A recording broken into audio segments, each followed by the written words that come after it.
Friends, welcome to my YouTube channel journey of hard work. तो शुरू करते हैं हमारी आज की वीडियो। तो आज हम शुरू कर रहे हैं क्रिएटिविटी चैप्टर। तो चलिए शुरुआत करते हैं। तो सबसे पहले हम देखते हैं हमारे ब्रेन को। तो ब्रेन के अगर लेफ़्ट साइड हम बात करें तो लेफ़्ट साइड होता है आपका लॉजिक और आपकी लैंग्वेज, जो आपका LAD device, language acquisition device, जो कि नोम चॉम्स्की ने बताया है वो। और राइट साइड होती है आपकी क्रिएटिविटी, जिसके बारे में आज हम बात करने वाले हैं। ब्रेन आपका होता है हार्डवेयर, जबकि आपका जो माइंड है वो होता है आपका सॉफ्टवेयर। आप जानते हैं क्रिएटिविटी के बारे में। तो क्रिएटिविटी क्या है? क्रिएटिविटी है कुछ अलग सोचना, कुछ हटके करना। नए विचारों को बनाने के लिए मन की शक्ति को हम क्रिएटिविटी कहते हैं। और इसमें दो प्रक्रियाएं शामिल हैं। सबसे पहले आप क्या करेंगे? थिंकिंग करेंगे, चिंतन करेंगे, और उसके बाद क्या होगा? एक प्रोडक्ट यानी कि उत्पाद निकल कर सामने आ जाएगा। उसके बाद है नए एवं कल्पनाशील विचारों को वास्तविकता में जब आप बदल देते तो वो भी आपकी क्रिएटिविटी है। अब क्या क्रिएटिविटी गॉड गिफ्टेड है? तो एक रीसेंट रिसर्च ने कहा है कि रचनात्मकता, क्रिएटिविटी एक्स्ट्रा ऑर्डिनरी गिफ्ट नहीं है, बल्कि लोगों की एक बेसिक योग्यता है, उनकी एक बेसिक क्षमता है। सभी में ये अलग अलग डिग्री में होती है, होती सब में है, बस अलग अलग डिग्री में होती है। हेल्वेटियस वो पहले व्यक्ति हैं जिन्होंने कहा कि रचनात्मकता कोई गिफ्ट नहीं है, कोई उपहार नहीं है, ये एक मानवीय गुण है। अब थर्स्टन ने भी क्रिएटिविटी को परिभाषित किया। तो उन्होंने कैसे परिभाषित किया? उसके लिए आपको 3 क्राइटेरिया याद रखने हैं। सबसे पहला उन्होंने क्या बात की? न्यू, फिर यूनिक एंड वैल्यूएबल। तो इसे आप नव से याद रख सकते हैं, NUV, नव। इस तरीके से इन्होंने इन 3 शब्दों में क्रिएटिविटी को डिफाइन किया है। इसके अलावा अलग अलग लोगों ने अलग अलग परिभाषाएं दी हैं क्रिएटिविटी की।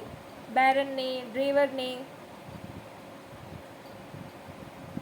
अब फादर ऑफ क्रिएटिविटी किसे कहा जाता है? क्रिएटिविटी के बारे में पढ़ रहे हैं तो फादर ऑफ क्रिएटिविटी आपका बोला जाता है टॉरेंस को।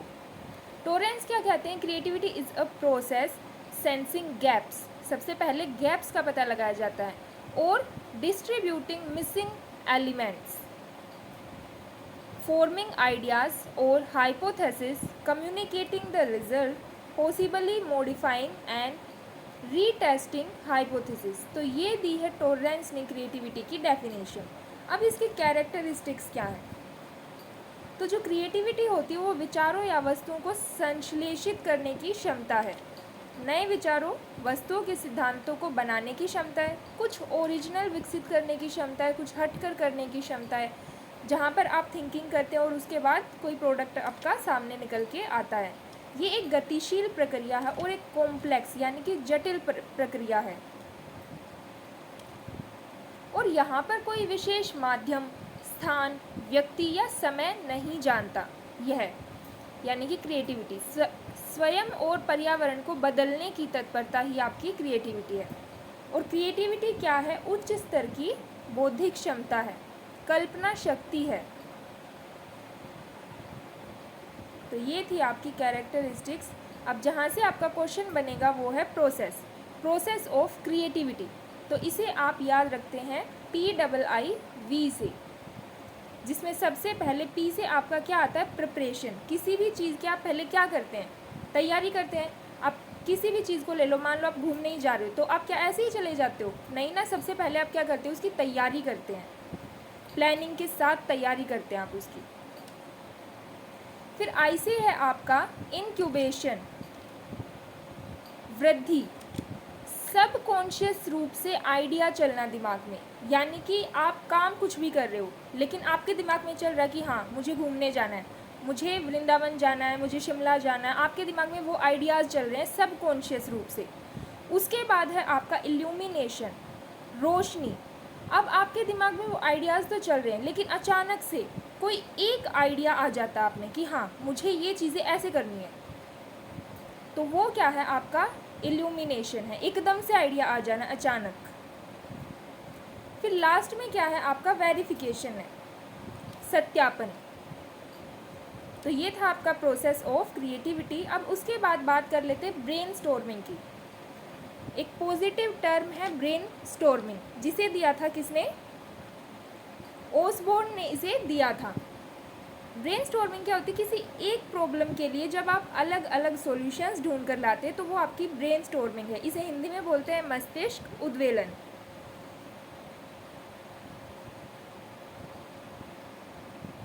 अब बात करते हैं रोल्स क्या है, रूल्स ऑफ ब्रेन स्टॉर्मिंग। तो इसमें आप क्या करेंगे? एक टीचर होने के नाते आप कभी किसी बच्चे की आलोचना नहीं करेंगे। आपको सबके आइडियाज़ को सुनना है। वेलकम अनयूजुअल आइडियाज़, अगर कोई अनयूजुअल आइडिया तो उसे भी आप एक्सेप्ट करेंगे। उसके बाद क्वांटिटी भी चाहिए। And combine and improve ideas. अब सबके आइडियाज़ आपने ले लिए, सबके अलग अलग आइडियाज़ होंगे क्योंकि सब अलग अलग तरीके से सोचते हैं, तो उन सारे आइडियाज़ को आप कंबाइन करेंगे और फिर लास्ट में इम्प्रूव करेंगे। अब ओसबोर्न ने इंटेंडेड 4 बेसिक रूल्स दिए हैं। वो क्या है? सबसे पहले वो जानते हैं। To reduce social inhibitions among team members. दूसरा है आपका स्टिमुलेट आइडिया जनरेशन, और उसके बाद आप क्रिएटिविटी को इंक्रीज़ करेंगे। एलिमेंट्स क्या है क्रिएटिविटी के, जिसे आप याद रखते हैं फफोई से, FFOE, FFOE। तो F से है आपका फ्लुएंसी, जहाँ पर आपके पास मल्टीपल आइडियाज़ निकल के आते हैं। उसके बाद है आपका flexibility, multiple ways of doing something, कि आप रिजिड नहीं है कि इस चीज़ को मैं बस एक ही तरीके से करूँगा, नहीं, मैं इसे दूसरे तरीके से भी कर सकता हूँ, या कोई तीसरा तरीका लेके आ सकता हूँ, या कोई और भी आइडियाज़ है मेरे मन में। तो ये है आपकी फ्लेक्सिबिलिटी। उसके बाद है ओरिजिनलिटी, नोवेलिटी, मौलिकता, और ई से है आपका इलेबोरेशन, गोइंग इनटू डिटेल्स। जब आप बिल्कुल विस्तार में जाते हैं, उसका बिल्कुल गहन विश्लेषण करते हैं, तो वो है आपका इलेबोरेशन। तो ये थे आपके एलिमेंट्स ऑफ क्रिएटिविटी। अब है सृजनात्मकता को पोषित करने के सुझाव। क्रिएटिविटी तो आपने समझ लिया। अब आप टीचर हैं तो आप उसे क्लास में इम्प्लीमेंट कैसे करेंगे? तो सबसे पहले आप क्या करेंगे? एनवायरनमेंट, एक कॉन्ड्यूसिव एनवायरनमेंट, एक बेहतर एनवायरनमेंट, एक बौद्धिक एनवायरनमेंट आप प्रोवाइड करेंगे। उसके बाद है आपका प्रजातांत्रिक विद्यालय वातावरण। आपकी क्लास में सबको छूट होनी चाहिए, सबको आइडियाज़ बोलने का और अपने विचार साझा करने का अधिकार होना चाहिए। उसके बाद है मौलिकता और लचीलेपन को बढ़ावा। आपकी क्लास में रिजिड आपको नहीं होना है, क्या होना है? फ्लेक्सिबल होना है। विद्यालय में उपयुक्त भौतिक वातावरण। अब क्रिएटिविटी आएगी कब? जब एक अच्छा वातावरण मिलेगा। क्लास में रोशनी भी आनी चाहिए, क्लास में हवा भी आनी चाहिए, प्रॉपर स्पेस भी होना चाहिए। तो वो क्या है आपका? वो भौतिक वातावरण है, फिजिकल एनवायरनमेंट। उसके बाद है समुदाय के सृजनात्मक संसाधनों का उपयोग। अब समुदाय में इतने सारे लोग होते हैं, इतने सारे संसाधन होते हैं, तो उनका आपको यूज़ करना है। मान लो कोई चीज़ सिखानी है आपको कृषि के बारे में बताना है, या फिर बीज अंकुरण का कुछ करवाना है चैप्टर, तो आप क्या करेंगे? आप समुदाय में से कुछ लोगों को बुला सकते हैं, वो उनको बेहतर तरीके से समझा पाएंगे। या फिर कोई अचार बनाने का काम करता है तो वो उसे बेहतर ढंग से समझा पाएंगे, और इस तरीके से आप क्या कर लेंगे? समुदाय के संसाधनों का आप यूज़ कर लेंगे। इसके अलावा आपको बढ़िया से बढ़िया एग्जाम्पल्स प्रेजेंट करने हैं, जिसे वो अपनी डेली लाइफ से कनेक्ट कर पाएँ। उसके बाद है शिक्षकों को पर्याप्त प्रशिक्षण।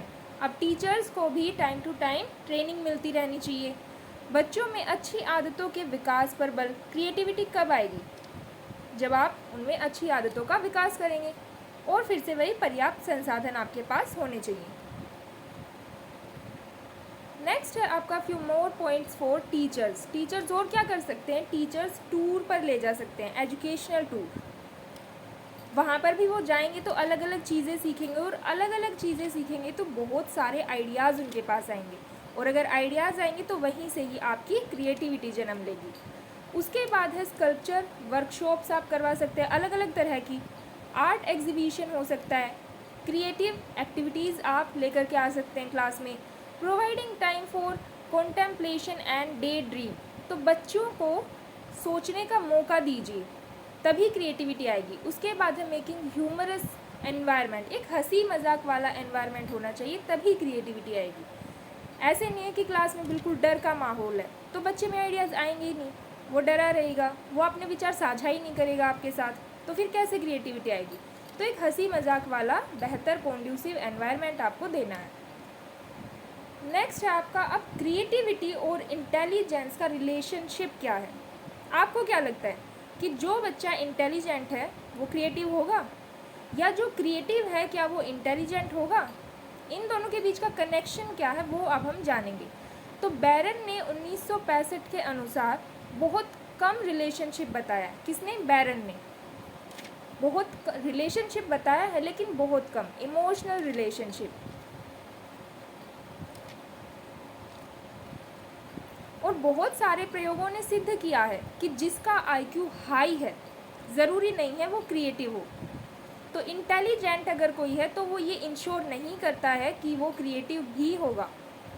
तो इस तरीके से हम अंत में यही कह सकते हैं कि दोनों में कोई खास संबंध तो नहीं है कि चीज़ें बिल्कुल इंश्योर हो जाएं, लेकिन हाँ एक पॉजिटिव रिलेशनशिप है, एक धनात्मक संबंध है इन दोनों में, क्रिएटिविटी में और इंटेलिजेंस में।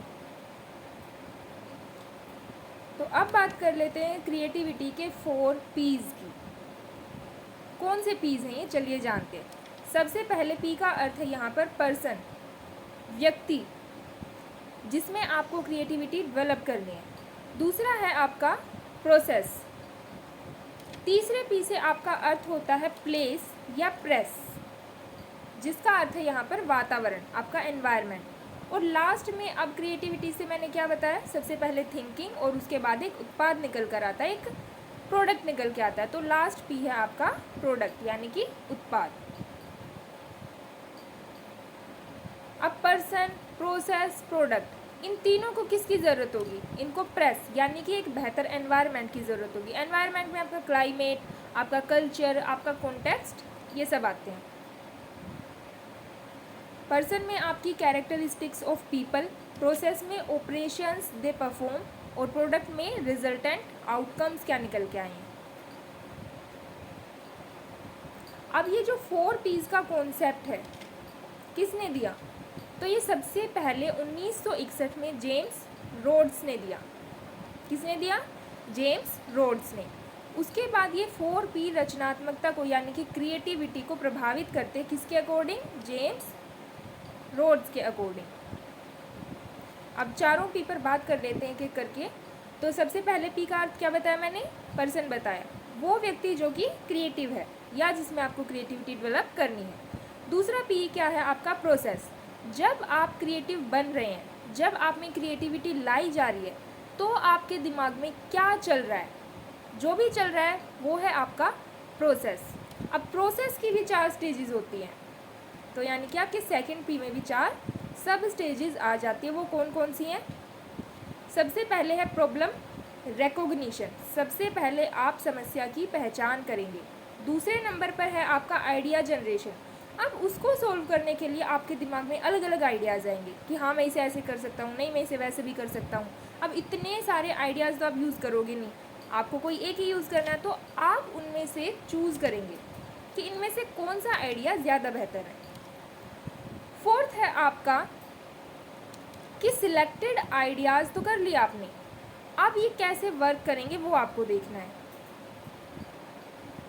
तो ये थे इसकी 4 सब स्टेजेस। अब आता है प्रेस। प्रेस यानी कि एनवायरनमेंट, वातावरण, जहाँ पर ये पूरा प्रोसेस चल रहा है। किसका प्रोसेस? क्रिएटिविटी का प्रोसेस। फॉर एग्जांपल अब ये वातावरण आपका क्लासरूम हो सकता है, या फिर वर्क प्लेस हो सकता है, आपका कल्चर हो सकता है, आपकी फ्रेंडशिप हो सकती है। और लास्ट में है आपका प्रोडक्ट, यानी कि आपकी क्रिएटिविटी से कौन सी चीज़ निकल कर के सामने आई है। अब ये जो 4 P's हैं, यहाँ पर टीचर की क्या रिस्पॉन्सिबिलिटी है वो देखेंगे। तो सबसे पहला है प्लेस को लेकर के।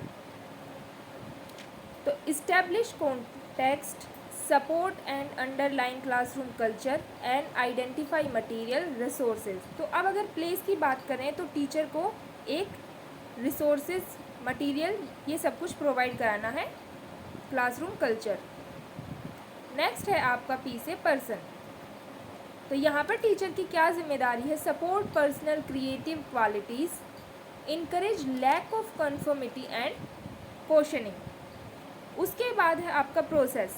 प्रोसेस में क्या जिम्मेदारी है? Link explorations to concepts, support innovative combinations and experimentations, provide model of divergent thinking. तो इस सारे प्रोसेस के बीच टीचर को इनकरेज करना है बच्चे को अलग अलग आइडियाज़ के लिए, उसे एक्सप्लोर करने के लिए और डाइवर्जेंट थिंकिंग के लिए। लास्ट है आपका प्रोडक्ट। इसमें टीचर की क्या रिस्पॉन्सिबिलिटी है? Evaluate the usefulness of a product. अब प्रोडक्ट तो निकल के आ गया है, अब टीचर क्या करेगा? अब उसको इवेलुएट करेगा and determine quality of and result, और उसके एंड में रिजल्ट देगा कि इसकी क्वालिटी कैसी है, क्वालिटी वो उसकी चेक करेगा। अब जान लेते हैं 6 thinking hats off creative thinking के बारे में। तो यहाँ पर ये एडवर्ड डी बोनो ने दी है और इन्होंने ही किसकी बात की? लेटरल थिंकिंग की। लेटरल थिंकिंग जो आपकी टर्म है वो किसने दी है? एडवर्ड डी बोनो ने ही दी है। तो यहाँ पर क्या है? व्यू पॉइंट्स व थिंकिंग स्टाइल्स की ब्रॉड वैरायटी की इन्होंने बात की है। आपके व्यू पॉइंट्स को, आपके थिंकिंग स्टाइल्स को इन्होंने इन 6 हैट्स के रूप में प्रस्तुत किया है। तो चलिए एक एक करके सारी हैट्स के बारे में जानते हैं। सबसे पहले है आपकी वाइट हैट। वाइट हैट, इसमें क्या आएगा? इसमें आएंगे आपके फैक्ट्स, आपकी इंफॉर्मेशन जो आपने गैदर की है। दूसरा है आपका येलो हैट। येलो हैट क्या है? किसका प्रतीक है ये? होप का, आशा का, ब्राइटनेस का, ऑप्टिमिज्म का, पॉजिटिवनेस का, वैल्यूज़ का एंड बेनिफिट्स का।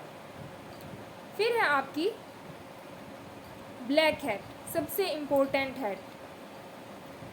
तो यहाँ पर क्या है? इसे हमें ओवर यूज़ नहीं करना है और ये सबसे ज़्यादा पावरफुल हैट है। ब्लैक हैट के बारे में आपको ये याद रखना है। फिर आ जाती है आपकी रेड हैट। तो रेड कलर से आपके दिमाग में क्या आना चाहिए? Feelings and intuition. नेक्स्ट है आपकी ग्रीन हैट। ग्रीन हैट किसको दर्शाती है? यहाँ पर पॉसिबिलिटीज़ को एंड क्रिएटिविटीज़ को, इसके अलावा न्यू आइडियाज़ को, कॉन्सेप्ट्स को और आपके परसेप्शंस को, आपकी थिंकिंग को। फिर है आपकी ब्लू हैट। ये मोस्ट इम्पोर्टेंट हैट है, ब्लैक हैट से भी ज़्यादा इम्पोर्टेंट है। इसमें क्या आएगा? ये देखेगी कि सभी हैट्स का यूज़ हो, बाकी की जो 5 हैट्स है उन सब का यूज़ हो रहा है या नहीं, ये काम किसका? ब्लू हैट का है। उसके बाद है जेपी गिलफर्ड ने डाइवर्जेंट और कन्वर्जेंट थिंकिंग की बात की है। तो अब डाइवर्जेंट और कन्वर्जेंट के बारे में जानेंगे कि डाइवर्जेंट क्या है और कन्वर्जेंट क्या है। तो डाइवर्जेंट में आप क्या आ जाते हैं कि ये एक पॉइंट से शुरू होता है। ये कोई पॉइंट है, यहाँ से ये डाइवर्जेंट थिंकिंग शुरू होती है और अब ये यहाँ से क्या होगा? यहाँ से मैनी सॉल्यूशंस जनरेट करेगा। एक पॉइंट से आपके अलग अलग सॉल्यूशंस आएंगे। इसके अलावा मेज़र दो सॉल्यूशंस, उन्हें मेज़र करेगा अगेंस्ट इंफॉर्मेशन एंड क्रिएटिविटी यहाँ पर आपकी आ जाती है। तो जब भी डाइवर्जेंट थिंकिंग की बात आएगी तो आप उसे किससे कनेक्ट करेंगे? आप उसे क्रिएटिविटी से, यानी कि रचनात्मकता से कनेक्ट करेंगे। फिर एक होते हैं आपके क्लोज्ड एंडेड क्वेश्चन, जो कि आपकी कन्वर्जेंट थिंकिंग में आते हैं, क्योंकि यहाँ पर बच्चे के विचारों को ज़्यादा महत्व नहीं मिलता है। यहाँ पर एक आंसर होता है, ट्रू या फॉल्स इसमें आ जाते हैं, आपके वन वर्ड आ जाते हैं, फिल इन द ब्लैंक्स आ जाते हैं, आपके MCQs भी आपके क्लोज एंडेड क्वेश्चन में ही आएंगे। तो डाइवर्जेंट थिंकिंग को किससे जोड़ा है गिलफर्ड ने? क्रिएटिविटी से जोड़ा है, और कन्वर्जेंट थिंकिंग को जोड़ा है इन्होंने इंटेलिजेंस से। अब बात कर लेते हैं ओपन एंडेड क्वेश्चंस की। तो क्लोज एंडेड क्वेश्चन किस में आए थे आपके? ये आए थे आपके कन्वर्जेंट थिंकिंग में। अब ओपन एंडेड क्वेश्चन किस में आएंगे? आपके डाइवर्जेंट थिंकिंग में आएंगे। डाइवर्जेंट थिंकिंग में ओपन एंडेड क्वेश्चन कैसे हो सकते हैं? आपके ऐसे टाइप क्वेश्चन आ जाएंगे इसमें। इसके अलावा डिबेट आ सकती है, कोई डिस्कशन है वो आ सकता है।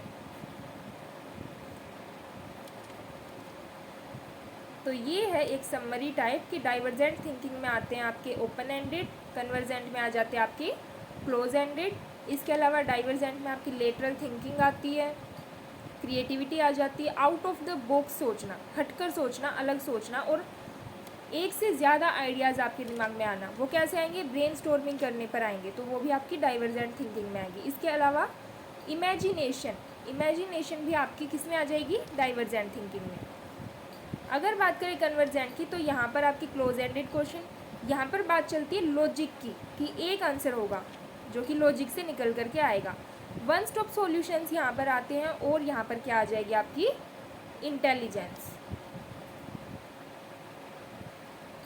तो ये था आपका पूरा क्रिएटिविटी चैप्टर। अब बात करेंगे इसको टेस्ट करने की, मेज़र करने की। तो क्रिएटिविटी के टेस्ट कौन कौन से हैं वो जान लेते हैं। तो इसमें सबसे पहले है आपका Baqer Mehdi's test of creative thinking. तो ये भी आपका दो टाइप से आता है, वर्बल टेस्ट और नॉन वर्बल टेस्ट, जैसे कि हमने इंटेलिजेंस में भी देखे थे। तो ये 7वीं और 8वीं कक्षा के छात्रों के लिए 3 फैक्टर स्कोर्स प्रदान करता है। 3 फैक्टर स्कोर्स, ये 3 फैक्टर क्या है, फ्लेक्सिबिलिटी है, फ्लुएंसी है और ओरिजिनलिटी है। तो फफोई का आपको पहले 3 याद रखने हैं, एफ, अगेन एफ और ओ।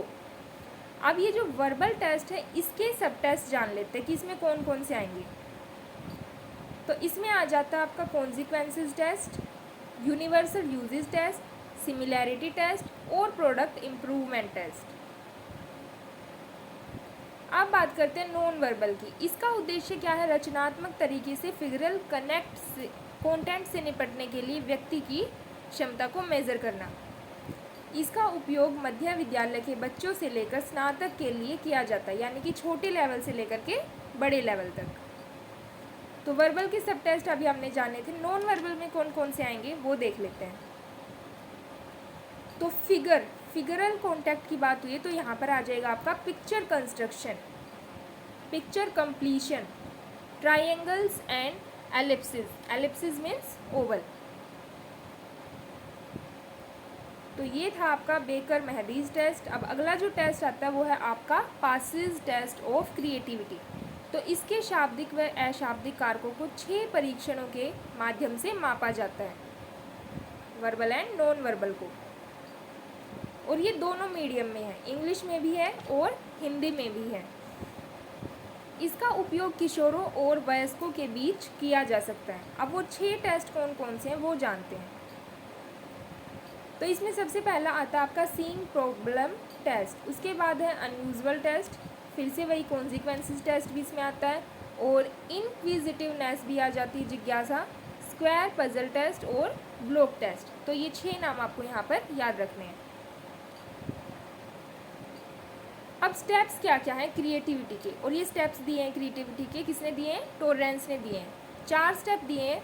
सबसे पहला क्या है, संवेदनशील होना, किसके प्रति, जो भी कठिनाइयाँ आ रही हैं उनके प्रति संवेदनशील होना, समस्याओं के प्रति सजग होने तथा सूचनाओं में मिसिंग तत्वों, मिसिंग एलिमेंट्स का पता लगाना।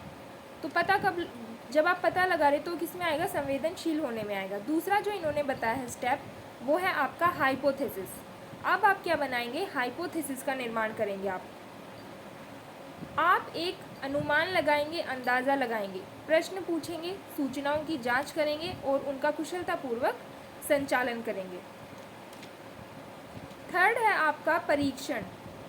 थर्ड स्टेप है आपका परीक्षण। तो अब जो हाइपोथेसिस, जो अंदाजे आपने लगाए हैं, जो प्रश्न आपने बनाए हैं, अब उनका फिर से क्या होगा, परीक्षण होगा, एवं अब उसमें संशोधन भी किया जाएगा, जो कि सृजनात्मक प्रक्रिया के द्वितीय चरण में आए हैं। अब है आपका लास्ट स्टेप कि अब वो जो परिणाम हैं उनको दूसरों तक पहुंचाया जाएगा। तो ये थे आपके टॉलरेंस के क्रिएटिविटी के 4 स्टेप। अब जो क्रिएटिविटी है उसका विकास 30 वर्ष की अवस्था में अपनी चरम सीमा पर पहुंच जाता है। इसके अलावा कुछ और क्रिएटिविटी टेस्ट हैं, जो कि है सबसे पहला गिलफर्ड एंड मैरीफोल्ड का। गिलफर्ड और उनके सहयोगियों ने रचनात्मकता को यानी कि क्रिएटिविटी को मापने के लिए एक परीक्षण बैटरी विकसित की, जिसमें कि आपके 6 एलिमेंट्स शामिल हैं। कौन कौन से एलिमेंट्स हैं, फ्लेक्सिबिलिटी, फ्लुएंसी, ओरिजिनलिटी, इलेब्रेशन, यानी कि पूरा का पूरा फफोई तो आ ही गया आपका, FFOE। इसके अलावा 2 और आपको याद रखने हैं, प्रॉब्लम और रीडिफाइनिंग। फिर है आपका टॉलरेंस का टेस्ट, TTCT के नाम से इसे हम जानते हैं, tolerance test of creativity thinking. तो ये व्यक्ति की 4 क्षमताओं को मापता है, फ्लेक्सिबिलिटी, फ्लुएंसी, ओरिजिनलिटी, इलेबरेशन। इसमें आपको बस फफोई को याद रखना है, FFOE। अब इनके टेस्ट को भी, टॉलरेंस के टेस्ट को भी 2 भागों में हमने बांट दिया, वर्बल और नॉन वर्बल। तो अगर नॉन वर्बल की बात करें तो इसमें वही फिगर से रिलेटेड आएंगे, फिगर कंप्लीशन, सर्कल टास्क या फिर कुछ भी और जो फिगर से रिलेटेड हो। वर्बल में आ जाएंगे आपके प्रोडक्ट इम्प्रूवमेंट टास्क, जहाँ पर विचार साझा किए जाएंगे। इसके अलावा unusual uses of tin cans, जहाँ पर वो टिन के जो कैंस होते हैं उनके अलग अलग तरीके से यूजेस बताएगा, सबके अलग अलग आइडियाज़ आएंगे। टिन के कैन की जगह यहाँ पर कुछ और भी हो सकता है। तो ये थे आपके कुछ टेस्ट। अब बारी है कुछ क्वेश्चन सोल्व करने की, खुद को असेस करने की। तो सबसे पहला क्वेश्चन है, which of the following techniques और procedures is most useful to promote creativity in children.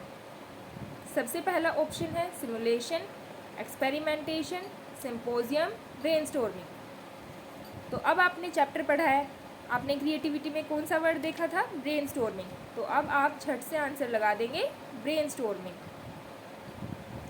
Next question है आपका फ्लुएंसी, इलेबरेशन, ओरिजिनलिटी एंड फ्लेक्सिबिलिटी।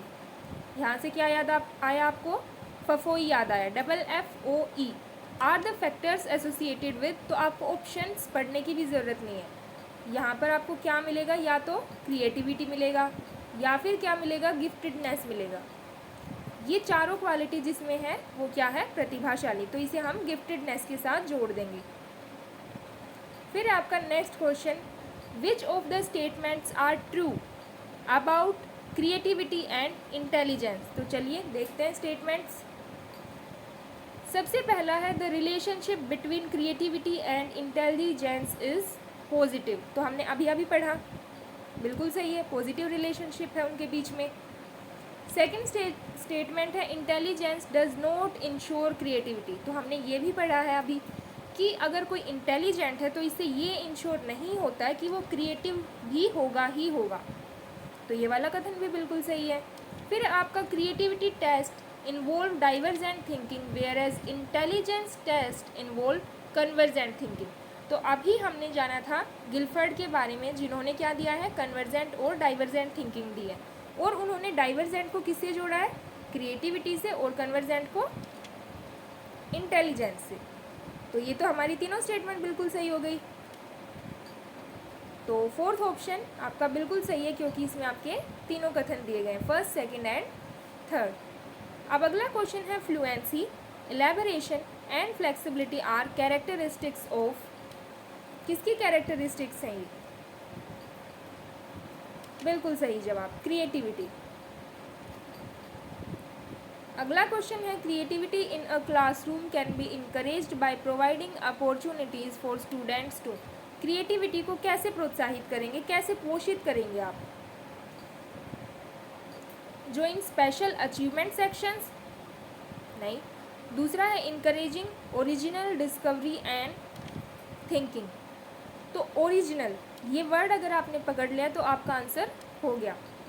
तो ओरिजिनल ही आपको पकड़ना, क्योंकि क्रिएटिविटी को हम किससे जोड़ते हैं, ओरिजिनलिटी उसमें आती है। तो इसीलिए यहाँ पर सेकंड ऑप्शन बिल्कुल सही है। नेक्स्ट है आपका, विच of the following is not an identifying characteristic of student with creativity.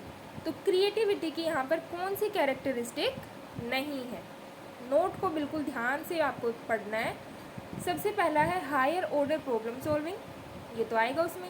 फिर है convergent thinking, novel innovation, strong sense of curiosity. तो कन्वर्जेंट थिंकिंग यहाँ पर सही हो जाएगा, क्योंकि ये क्रिएटिविटी से नहीं है, इंटेलिजेंस से जोड़ा जाता है। फिर है आपका next question, which of the following practices will support creativity in a classroom. Creativity को कौन प्रोत्साहित करता है यहाँ पर। तो सबसे पहला ऑप्शन है एक्सेप्टेंस ऑफ इमेजिनेटिव आंसर्स। ये तो अच्छी बात है, क्रिएटिविटी तभी तो आएगी जब आप अलग अलग आंसर्स को एक्सेप्ट करेंगे, उन्हें इमेजिनेशन करने देंगे। दूसरा है एम्फेसिस ऑन ब्रेनस्टॉर्मिंग, ये भी बिल्कुल सही है। तीसरा है आपका एम्फेसिस ऑन कन्वर्जेंट थिंकिंग।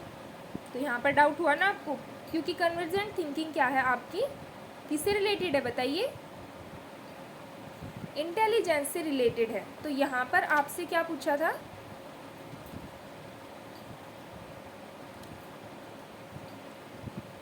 कौन सी सपोर्ट करती है, तो ये तो आपका होगा नहीं।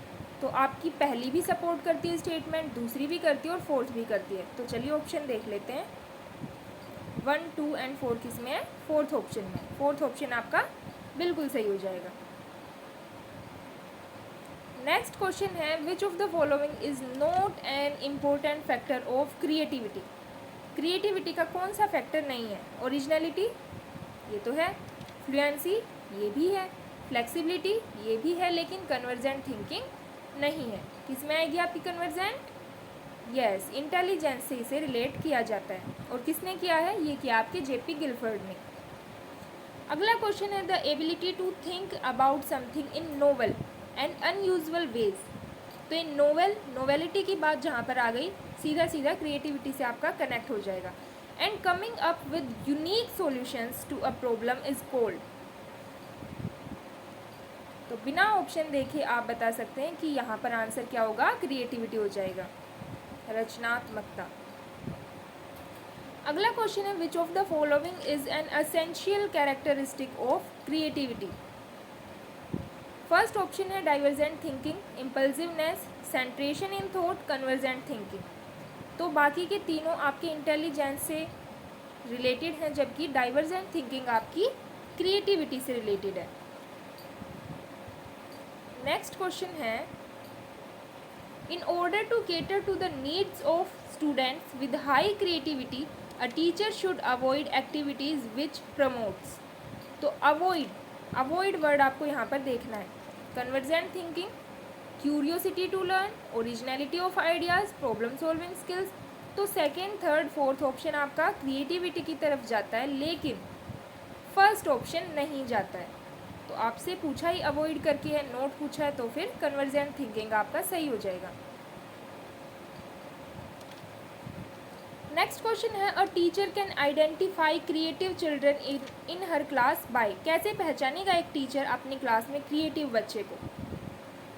फर्स्ट ऑप्शन है देयर एबिलिटी टू थिंक कन्वर्जेंटली, नहीं, कन्वर्जेंट किससे रिलेटेड है, इंटेलिजेंस से है। सेकेंड है देयर पॉपुलैरिटी अमंग पीयर्स, क्या आप पॉपुलैरिटी से पहचानेंगे, ये भी नहीं है। थर्ड है आपका their innovative style of thinking. तो इनोवेटिव, यूनिक, सीधा सीधा आपका किसकी तरफ जाएगा, क्रिएटिविटी की तरफ। थर्ड ऑप्शन यहाँ पर बिल्कुल सही है।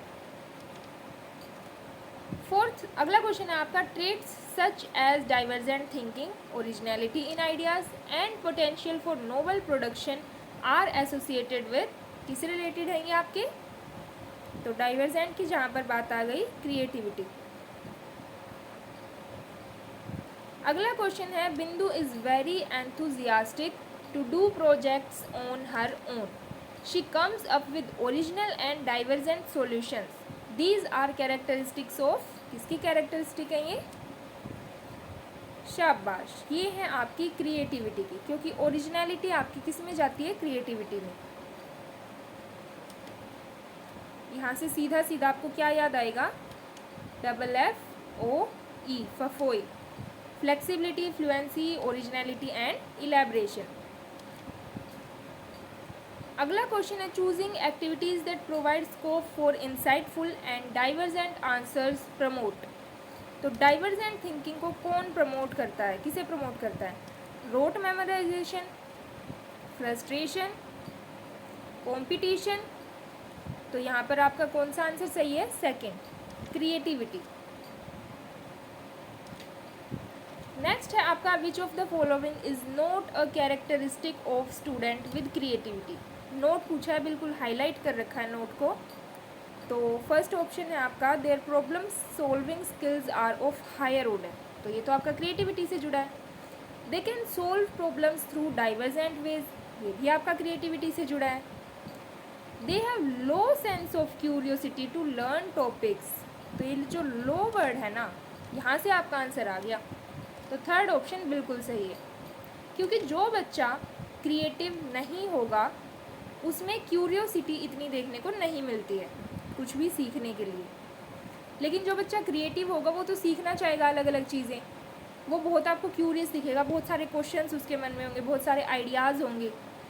अगला क्वेश्चन है creativity among children can be facilitated bye encouraging exploration. Teacher centric pedagogy नहीं, ये तो बच्चे के फेवर में बिल्कुल नहीं है। बाय ड्रिल एंड रिपीटिशन नहीं, रिपीटिशन भी नहीं होगा। थ्रू इमिटेशन ओनली, मैंने सीटेट वाली क्लास में ही बताया था कि ओनली वाले स्टेटमेंट आपके सही नहीं होते हैं। तो यहाँ पर फर्स्ट ऑप्शन बिल्कुल सही है। कैसे फैसिलिटेट करेंगे आप क्रिएटिविटी को? उन्हें एक्सप्लोर करने देंगे, चीज़ों को खुद से क्रिएट करने देंगे। अगला क्वेश्चन है आपका last question, what is the correct sequence of the given 4 stages of creative thinking. तो क्रिएटिव थिंकिंग की जो 4 स्टेजेस आपने पढ़ी थी उसका सीक्वेंस अब आपको देखना है। तो आपको याद होगा मैंने आपको कौन सी ट्रिक बताई थी, PIIV, ये ट्रिक मैंने आपको बताई थी। P से सबसे पहले आपका क्या आएगा, प्रिपरेशन आएगा।